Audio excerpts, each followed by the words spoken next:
History of music, from grunts to guitars. Where did music begin, and where is it going? How did we get to the type of music we have today? Are radio and recorded music improving the music? This piece examines the history of music and provides predictions for the types of music to expect in the future. Where did music begin, and where is it going? The answers are surprising. There is a modern movement leading humanity back to the music it first created tens of thousands of years ago. A conflicting movement is creating ever more complex sounds and creating a world of smaller audiences for more musicians. Before humanity could write, and even before they could speak, rhythm and single tones were used to communicate. The song of a bird may have inspired a prehistoric man to mimic and improve on the noise. Evidence of prehistoric music is sparse since there was no language to describe the sound to descendants. Drumming objects and mimicking are considered to be the first music. This continued with words being added as the speech was discovered. After the development of writing, music became more refined. Crafted instruments were added. Harmonies were created. Pipes,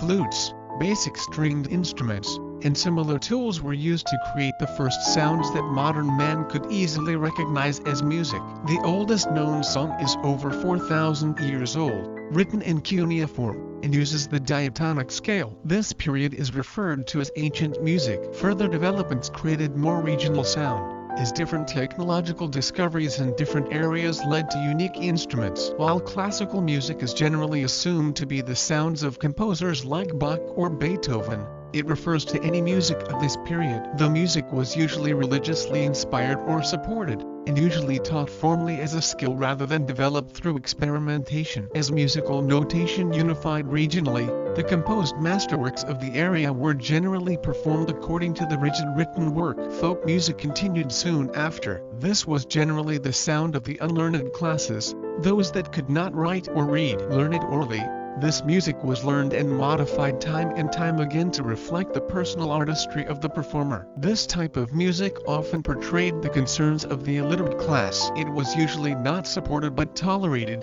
but the government and religious leaders. The tradition of folk music continues as a genre of music to this day throughout the world. Classical music developed into a less rigid modern style of music, mixing with the concept of personal artistry from folk music. Performers would still use either written or learned pieces but would add their personal touch. The music would sound different each time it was played, even when played by the same performer. The invention of recorded music and the radio began the slide backward. Recorded music is very rigid. It never changes. Audiences began to expect live performances to be as close to the recorded music they have been listening to as possible. Sheet music allowed amateurs to closely mimic the original performer. To appeal to a larger audience, music started to become less an expression of what the artist wanted to say, and more what the audience would pay to hear. This trend continues today in the form of ever-simplifying music. Music has to be quick and easy to identify. Complexity would lead to missed sales. Many modern styles forego either the lyrics or the melody completely. Recycling previous music in the form of sampling gives an artist an instant audience while limiting the artistry possible. Fortunately,